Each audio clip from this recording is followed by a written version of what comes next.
What's up, everyone, and welcome to the 2022 PDGA Champions Cup presented by Bushnell. This is the round 2 front 9 coverage. You're watching it here on Gatekeeper Media. My name is Mitch Phillips. Joining me is Nathan Queen. How are you, man? Doing good. We've got a star-studded chase card here. We got to watch some fun rounds yesterday. Lots of birdies on the card, but some red with some bogeys as well. Same course again today. The wind picked up a little bit, but we're in the woods, so not too much trouble there. Yeah, everyone thought we were going to have a lot of storm coming in, but thankfully it was able to push on through. But yeah, let's go ahead and check in at the start of round 2. Course records set by Corey Ellis and Casey White, and then so many double digits and so many players within 3 to 4 strokes. So really, it's moving day on day 2 here. Let's get into Ricky Wysocki's bag. Going to be putting with the Zero Hard Sense daggers, leaning a lot on his Felon. The Orbit Plastic has his signature disc there, throwing it backhand, forehand, just doing work here in the woods. Yeah, Calvin's bag, he's putting with those KC AVRs and leans on those Rhinos a lot for his up shots. Going with the Dracos for some of his more overstable flex shots here. And always those destroyers when he needs lots of distance. And Matt Bell getting his own special blend Penrose from the EV7. Going with the Votum for a kind of overstable or stable fairway driver, along with the Firebird and Synapse as well. And Andrew Marwede, new to DGA this season, going to be putting with the Steady BL and the Stone Plastic. I'm going to be leaning on the Raptor and his Hellfire for a lot of his forehand dominance. And then he has his own signature series, his Tour Series disc, the Hurricane, and a really pretty swirly blend coming out in some of these longer fairways. Talk us through hole 1. Yeah, hole 1, 660 feet. You've got the right-handed straight to hyzer finish on the right side that the drone flew. There's also a gap on the left side you could go through that's a little more conservative but can get you to a good spot. Once you get to that landing zone, you have a decision to make for the second shot as well, with some trees to get through.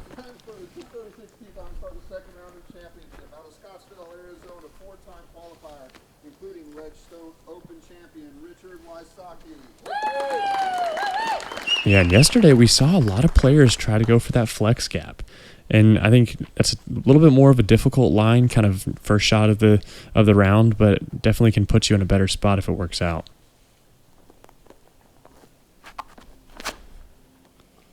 And Ricky, no stranger to being aggressive, is going to go for that flex gap. It's a little inside, but punches through to a pretty favorable lie.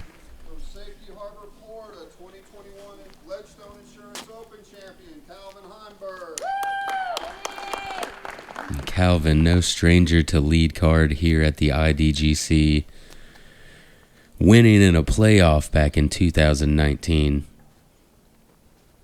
against Adam Hammis. See if he can make the correction here. Hit first available yesterday.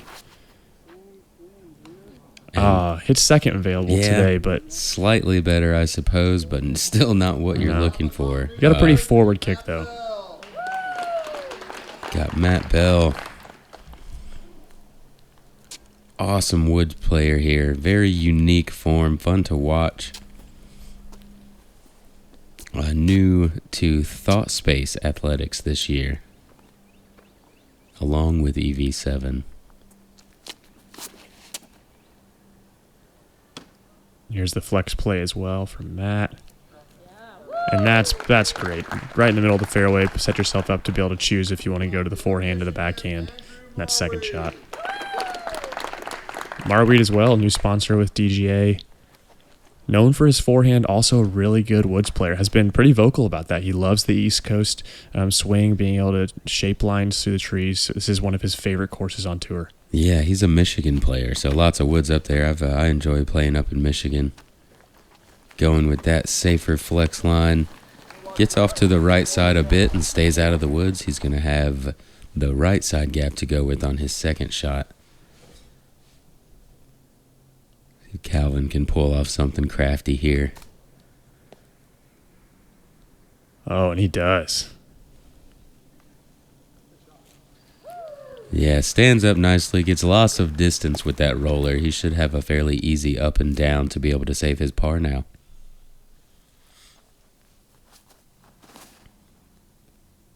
Marwede going the middle gap with the forehand. Yeah, what a shot. Wow, to the bullseye. Nice little soft stand up there, using that uphill slope to not skip too far.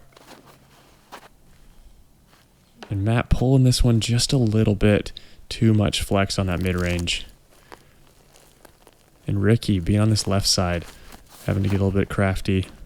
Yeah, he's going to kind of have a similar stand-up shot to Marwede, just with a backhand rather than forehand. Mm-hmm. And puts it in a great spot also. He's going to have a bullseye birdie.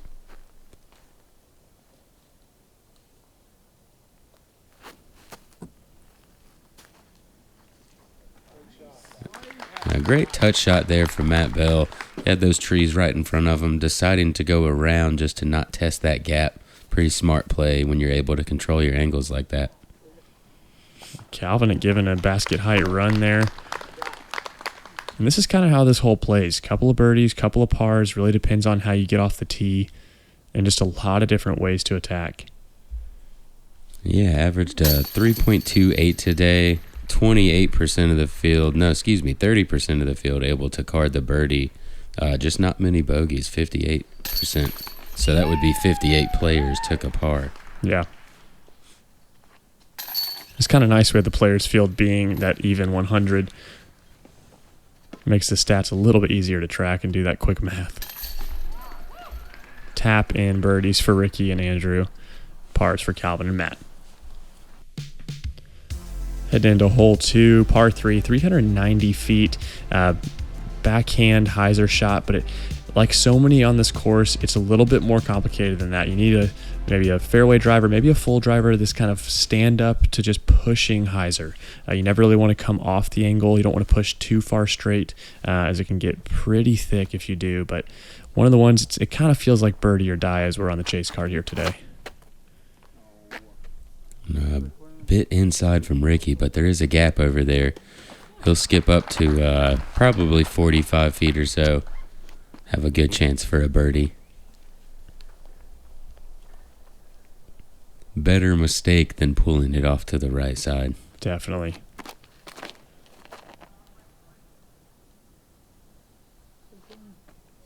And a very nice stand-up, very late stand-up in the flight from Andrew Marwede there. He gets inside the circle about the same angle as Ricky has.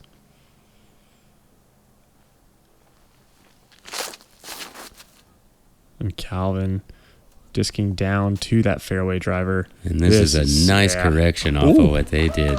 Almost hitting the koozie there. Such a good line. Yeah, I like that low line. He used that same line yesterday.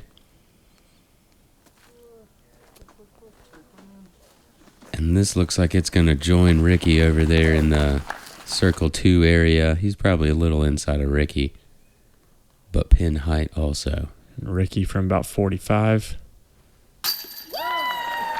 Oh, and the Raptor legs coming out early. Rewind that back. I don't know if we can call those Raptor it's like just half. yet. He was thinking about it. He knew it was a little early.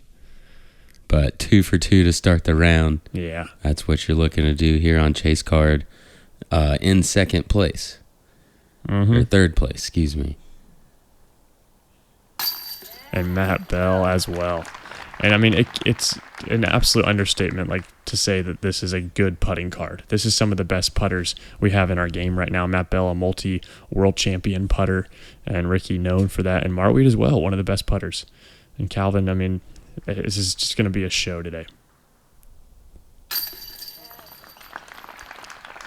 And right from circle's edge, Marwede able to connect as well.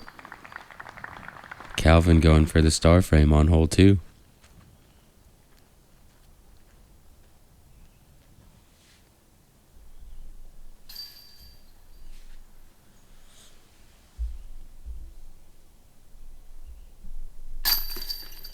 And gets it done. 42% of the field able to card the birdie. So like you were saying, Absolutely have to get a birdie on this hole, or it feels like you're losing one. No doubt. Brings us into hole 3, less of a birdie or die hole, 726-foot par 4.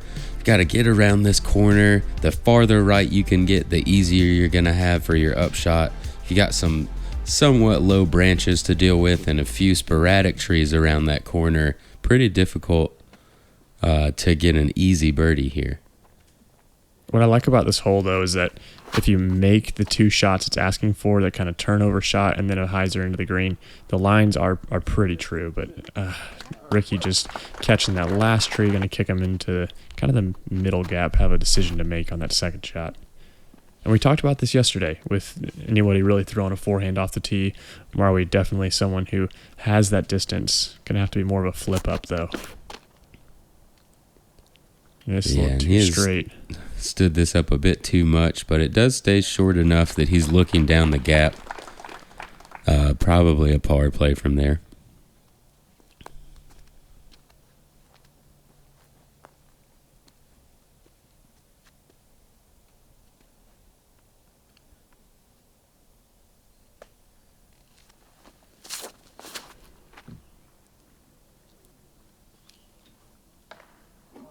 And just catching one of those trees on the corner, it's such a difficult shot to get that disc. You probably have to go 340 feet before you start moving to the right. Very, very difficult to do. Gets a pretty unfortunate kick to the right. He'll be scrambling from there. Matt taking the lower line here. This looks inside as well. Fights through, yeah. Yeah, it does come back out, and he's on the inside of that gap, but may have a good flex look. Calvin going wide again. Where is that at? I didn't even know there was a line over there, and he puts himself almost pretty much edge of circle there. Yeah, I'm still not quite sure what he threw. I feel like there's more trees over there than that. Yeah, I guess he was short enough and kicked far enough right where maybe that was a little bit of an opening, but taking advantage of what you got. Marwede with a full hyzer here. Just a little bit short, but gets a good roll to kind of edge of circle 2 or so. Yeah, tough to get much more than that from where he was at when you're that far back. To throw it any faster, you're starting to bring pushing long of the gap into play. Yeah.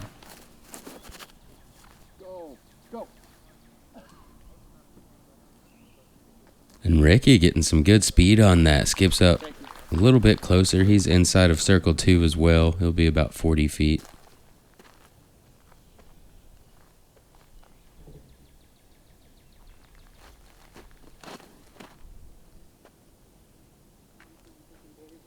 And in the best position, Matt Bell able to get up there inside the circle. I believe his drive was never inside. Maybe it was better than I thought it was. Yeah. I think if you're a little bit, you hug that right side, that hyzer kind of opens up a little bit more for the angle. Really long bid here from Marwede. Oh, and he liked it. He wanted to walk it down. Yeah, and these long putts for him, he uses the glide of his putter to kind of put it really high and just continue pushing forwards. Kind of just let it sit in the basket. Calvin, for what would be an incredible birdie, threw some. I still haven't figured out what gap he threw yet.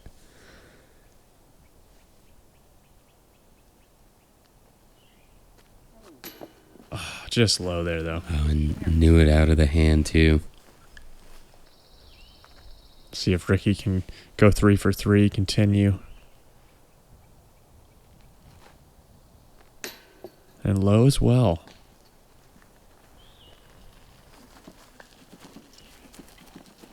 Yeah, all made pretty good putts on the last hole. Coming up just a bit short here. Let's see if Matt Bell's able to connect. And overcorrects on that one and catches the band. Kind of funny to see how the card went off of the first putt, both for the last 2 holes. Yeah, all from pretty much similar distances and around the circle 2-ish edge there.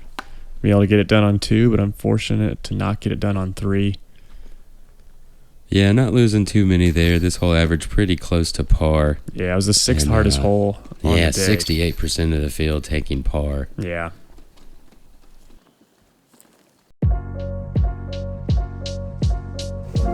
Being a PDGA member gives you access to not just play the sport, but to engage and compete with your local community. An active PDGA membership gives you access to over 6,500 sanctioned events around the world. From local leagues and tournaments, all the way up through the majors, everyone has the opportunity to play. These are an amazing way to get engaged with your local disc community. Get started on your disc golf journey today. Visit pdga.com/join. Hole 4, par 3, 327 feet, one of the shortest holes on the course. Very distinct gap you have to hit. Mid-range, maybe an approach disc, just trying to push it as hard as you can straight and then let the disc do the work, find some skip and go left. I feel like skip really is needed to get inside the circle on this one. To do an air shot and have it kind of land is a pretty difficult task. Yeah, the ceiling's a bit too low to really, well... As we're saying that, yeah, then he catches and oh nope. Yeah, gets even. He pushed probably a little higher than he was wanting to, but still needs that skip to get up there. He's inside the circle, looking to get another birdie. More the height that you're looking for here, and playing for the skip. That's a fairway driver out of Marwede. Just gets inside that last tree. Let's take a look at that form. This is something he's been working on a lot. I was able to chat with him the end of last season saying he was going to put in a lot of time into the backhand, work on the timing, and it's looking a lot better than it has in the past. Known as a forehand player, but getting it done here on 4.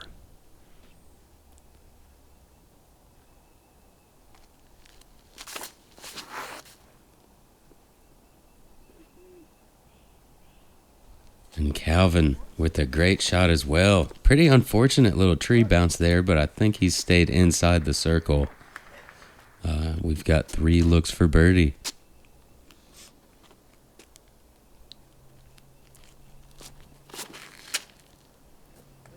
This is pulled out a bit to the right side. That kick too far left. He's going to be a little pinched off, I think. Looks like he'll have to go with a hyzer skip shot. Needs this to curl around. Yeah, there we go. That's a kind of a jump push putt with what looked to be a fairway driver. Pulling out all the tricks there to get it under the basket to save the par here on 4. Here's Calvin after that unfortunate roll, about 25 feet or so.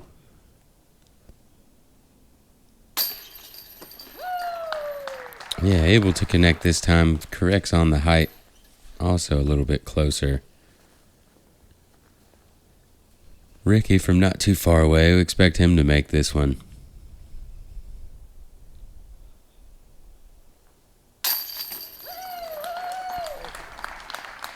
And 3 for 4 is a pretty good start out here.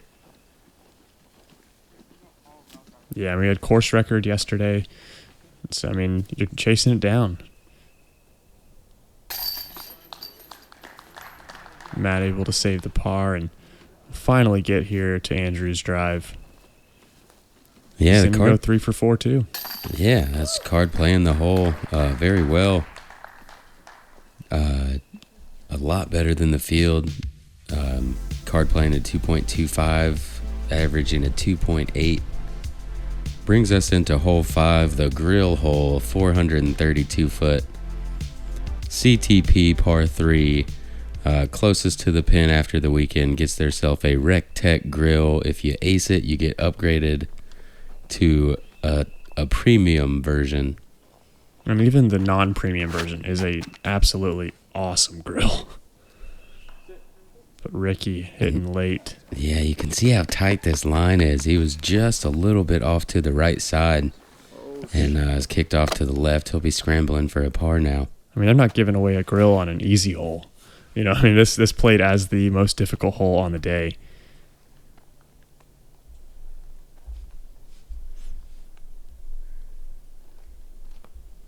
This is the line you haven't seen too much. This kind of flip up forehand. Doesn't get the flip up, but does carry really far down there. Should be a pretty simple scramble. Yeah, that got sneaky through a tight gap there. He's up far enough on the right side where it's not in too much trouble.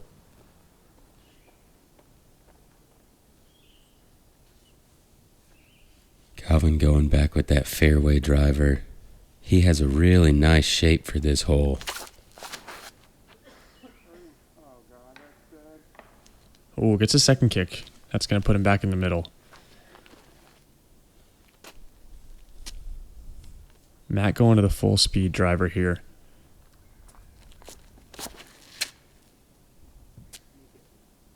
He gets that nice stand up, but it was a little high out of his hand. Kicks off to a similar spot as Ricky. He's going to have another one of those kind of sawed off hyzer shots. Hopefully gets a little bit of stand up, a little bit of skip.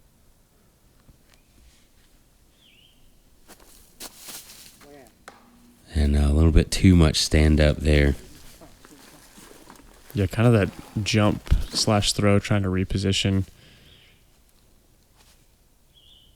And Calvin had a lot of these step out, kind of to a knee forehands.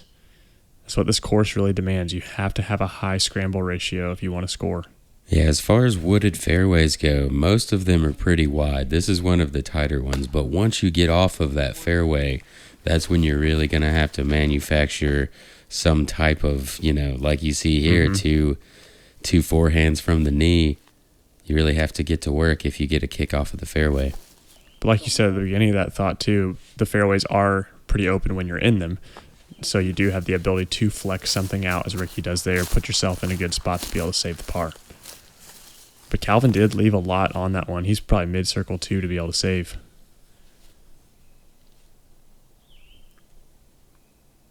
Here's Matt after that unfortunate kick. This is his third shot here as well. Yeah, needs this to get up and down for the bogey. You don't want to bleed out too many strokes on these par threes. Does so well, gets inside the circle, has that opportunity to only take a 4. Here's Calvin to save the par, mid-circle 2. About 80 feet or so. Oh my goodness, he's outside circle 2 actually. What a putt. Look at him run this in. That was... And you can see the circle 2. Yeah, that's 80 feet. Goodness, never a doubt. Hits dead center chains. Incredible par save. Left one just a little bit low on 3. Doesn't want anything to do with that anymore. Says 80-footer for par. That's fine with me. Incredible. Yeah, and Andrew just laying that one up. Yeah, you don't want to get too aggressive and hit one of those trees. Stay in the woods. Mm-hmm. So, smart play from him. Ricky to save his par now.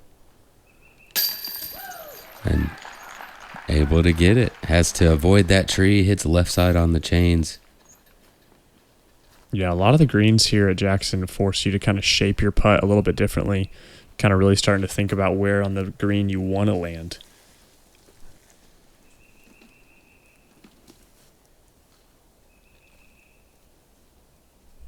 And here's Matt for his bogey.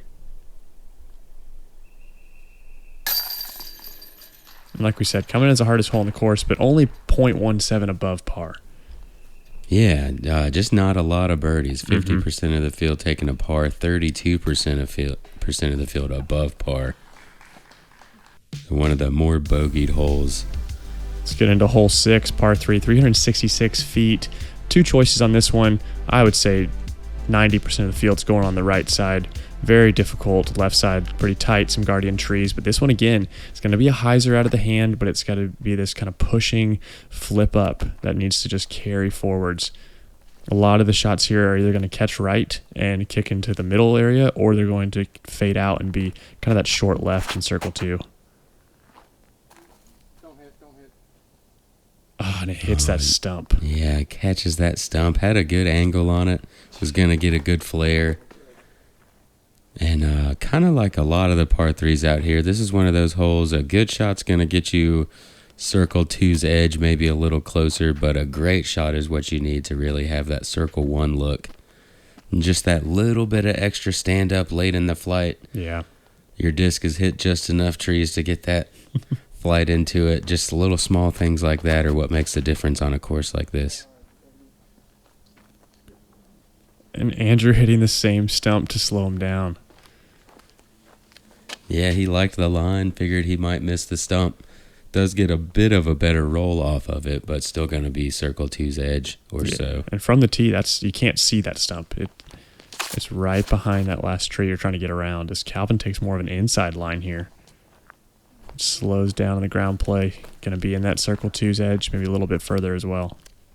Yeah, he was more inside there, but had more stand up on the disc and threw it lower, so it pushed forward faster. Matt Bell looking to have corrected off of those throws a bit, but catches the tree after the stump and is also going to be in circle two. I like that he disked up to that full driver. Everyone else was throwing the fairways, trying to get a little bit more glide. And Ricky really next to the stump, but hitting the bottom of the basket, I believe. Bottom of the basket from 100. Jeez. Marwede from just about 10 feet further. I knew it out of his hand. Not enough right. Yeah, got a bit nose up on that one, I think. Caused it to float out early.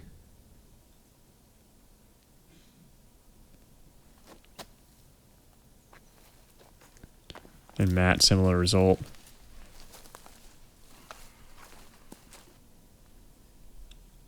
Let's see if Calvin can get the lone birdie on the card. Another hole that not many birdies on. 26% of the field. And he's doing... just the same. I was got a chance to talk with Simon after round one, and he was saying this is a course where he feels like, and he's one of them, a very far thrower, obviously, but he said, I feel like this is a course where I find myself in circle two so often. So really to get these double-digit scores, the players we're watching right now, players on the lead card, you got to have that circle two putting just on fire. Yeah, because you just don't have a chance a lot of these times to actually get into circle one. Well, yeah, I don't think there's...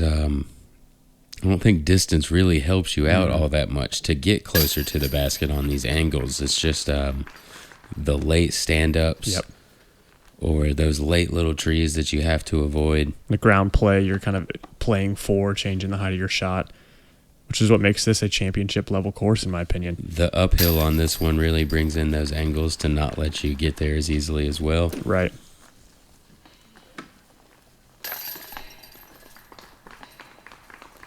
You have all our pars here on 6.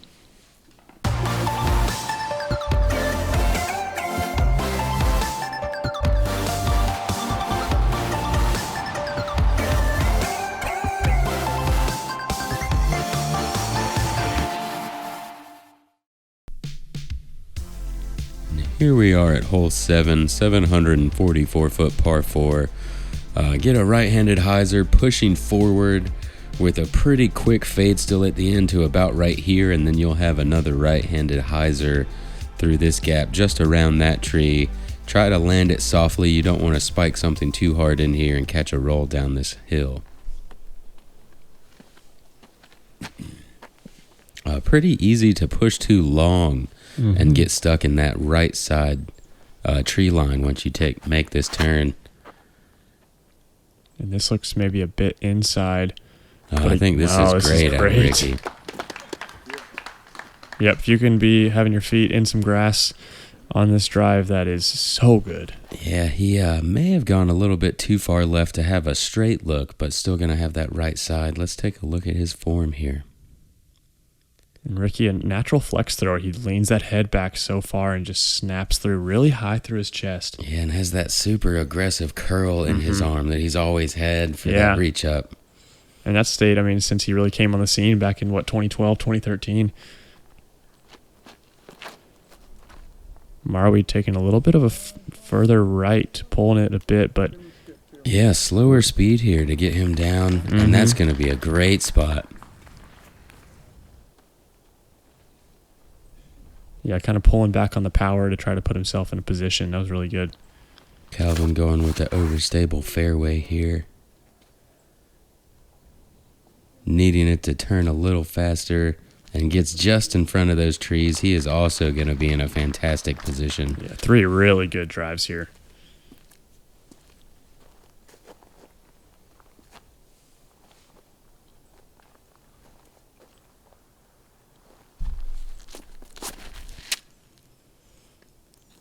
Matt going more of the flip up.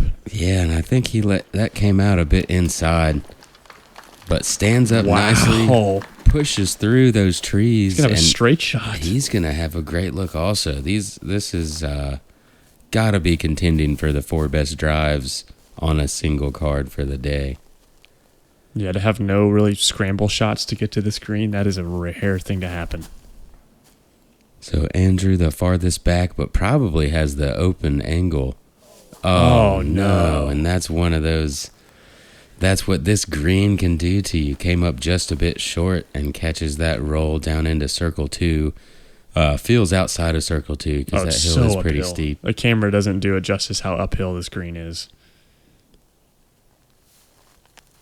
Calvin having to go more of a flex play here. Yeah, and this is a bit inside. He's going to catch a tree as well. And Ricky discing down to an approach disc. Yeah, he's going to have a pretty steep angle here, I believe. Mm-hmm. We saw Simon from a similar position here split those 2 big ones in the middle yesterday, but Ricky's going to take it high right. Yep, right inside the circle. That'll work. Gets around nicely. He's going to like you said, just inside, but going to feel like about a 45 footer or so with that uphill. Matt going to have a little bit of flex to put on this shot as well.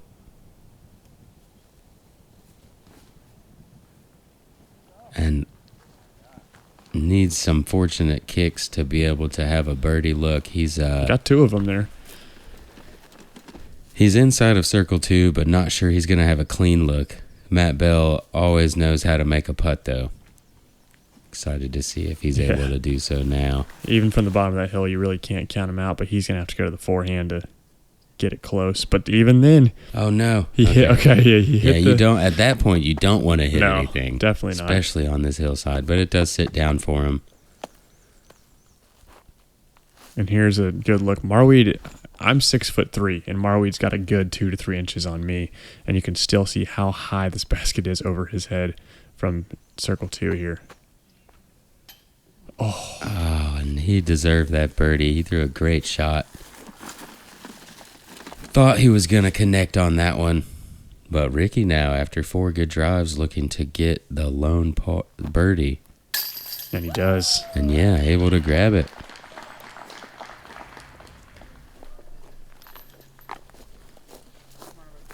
Taking the lead on the card, going to 4 down for the round. Another pretty difficult hole here, averaging right around par. Just like a lot of these holes, right in that 20 to 25 birdies on the day. And Marwede and Calvin kind of cooling down after some hot starts. Matt as well, sitting at even on the round, kind of falling off the pace a little bit as we get into hole 8, par 4, 645 feet. Going to be a forehand, maybe a turnover backhand mid-range or putter to put yourself in a position. Really want to be on the right side of this fairway. That is the bigger, kind of easier way to attack. It is very uphill once you kind of make the corner, about 330 feet or so. Quite a distance uphill to be able to put it inside the circle as Ricky discs down to this base plastic putter, just trying to get the glide. But looks like it's pushing a bit too straight. Yeah, he's going to be in a difficult spot over there on the left. Should be able to get up and down. You know he's going to try to get aggressive, though. Always. Still find a way to get a birdie. Mm-hmm. Here's that forehand from Marwede, no surprise. Double kick. And yeah, he was just a bit inside there. A kick down here is a very good thing instead of kicking very far away. With how high you are on this tee pad, throwing into this gully. Calvin choosing to go forehand today as well. Mm-hmm.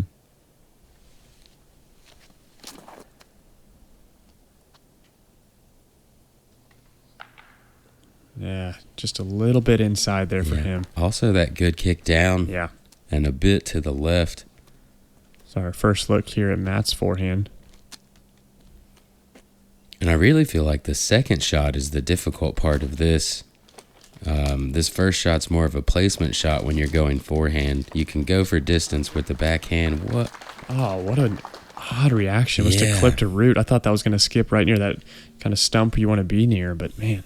He looked to have a good shot down that left side fairway, but kind of jumps off to the right, further to the left. Yeah, and Marwede holding on just a little bit too long there. Going to hit and kick him to that left fairway, which kind of shapes for his game. He can kind of flex a forehand, try to get up there, save the par. But all of our card having to scramble here on 8. Calvin looks to have a pretty favorable line here. Falling down far enough around the corner. Pulls it low right, though. And 2 mistakes. He's still going to have a look to get up and down for the par. Marwede has a lot of work now to try to get his par. Very aggressive, overstable flex. And that was a great shot. Yeah. But still going to have some more work. He looked to be circle 2's edge for his par look. Matt Bell trying to work with that little roll he got off to the left. See if he can get that flex shot. Oh, just hit that branch, slowed him down. That was still turning, too, but that's going to leave him just outside circle 2, I believe. Ricky forced to go to a knee. You know you're scrambling hard when you're on a knee throwing a full-speed driver forehand. Yeah, and he's got the body momentum to do that well and still get a lot of distance on it. Yeah, and he does. Yeah, he's up there inside circle 2. Gonna try to get him another birdie. Calvin now just wanting to get up and down for the par. And that's a good touch there. It's just not super sloped green, but it does move pretty quickly on the left side. Yeah. If you start to fade out as a right-handed player. Oh, and yes. To save the par. What a par. From mid circle 2. Full commitment. I love that nose up, really high putt. Oh, and so good. You know, you guys don't understand how good that feels to save a par when you've just been scrambling on a hole, really not trying to lose a stroke. And he's been scrambling for a couple holes. I mean, he's been hitting these big shots to be able to save par. And here's Bell. That's a round saver right there.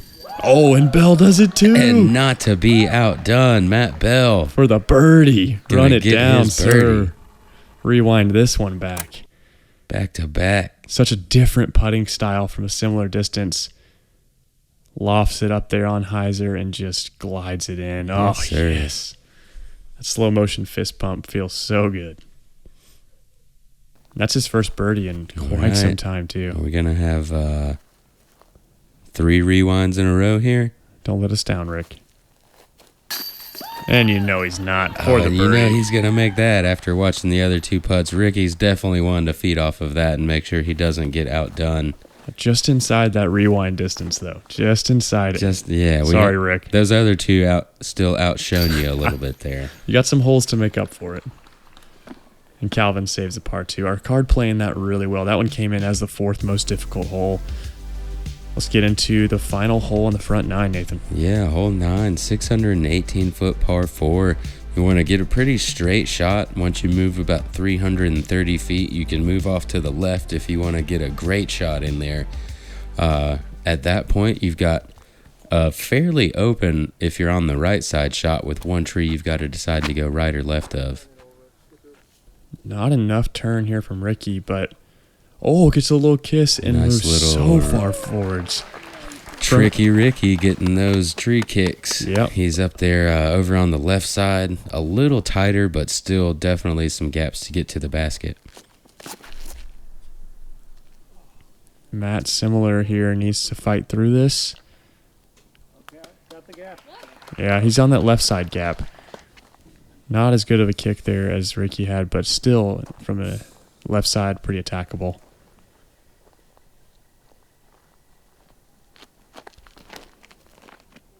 Oh, and that's just pulled. Yeah, pretty bad misrelease. Fortunate to be across that creek and not OB throwing from the drop zone. And in the middle, he'll have a good chance to get up and down. Yeah, and at only 618 feet, you can see Calvin kind of lining up this flex with a very overstable driver. Players just really trying to get aggressive, use one of the more open fairways on the course. Oh, so close.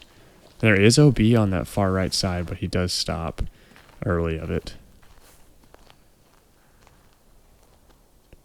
It looks like Andrew may be going down that inside gap now, which is tighter, and he's let go early.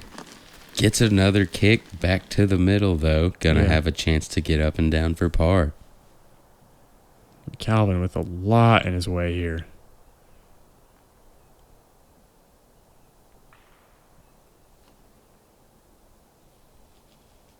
No way. And look at that reach out sidearm. Getting lots of distance. Just in the He's up circle inside two. circle two. Jeez. That's like a 300-foot forehand. Yeah. Just from a knee. Such a good shot there from Calvin. Yeah, that was more than 300. That was probably 330. He was back there pretty out of position. Now we're on this left side for Matt Bell. This has got too much hyzer. Still going to have a chance to get up and down for par.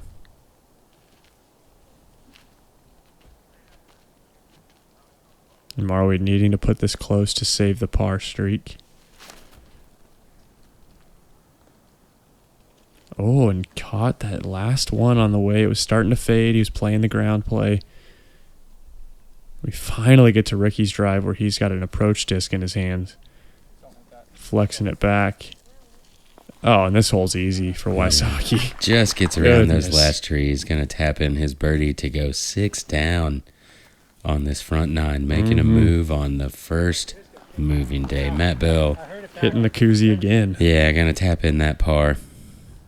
This is one of the ones you really want to get the birdie on. Yeah. Like you said, that first shot feels a bit more open than a lot of the rest.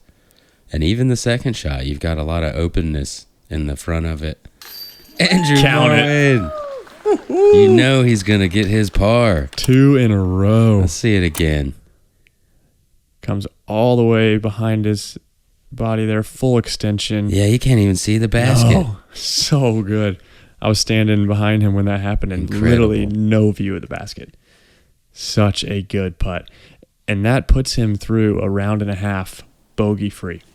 2 round savers in a row. Yes, to keep that alive. Through 27 holes, Andrew Marwede, no bogeys.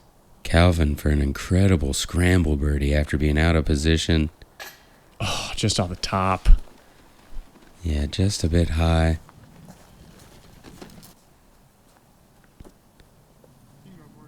And on a whole, it had 37 birdies today.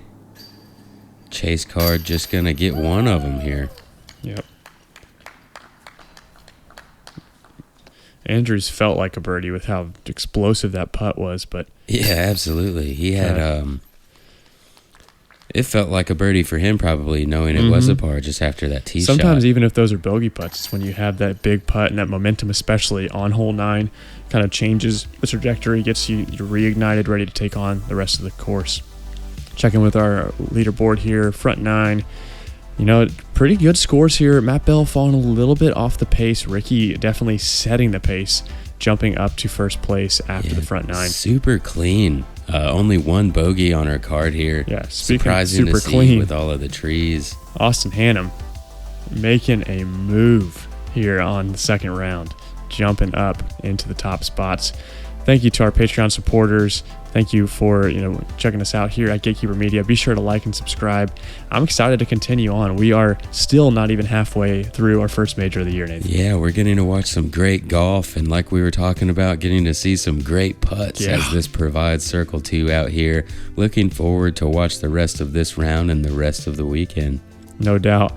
Well, my name has been Mitch Phillips, Nathan Queen alongside me, and we will see you here for the round 2 back 9 real soon. We'll see you guys out there.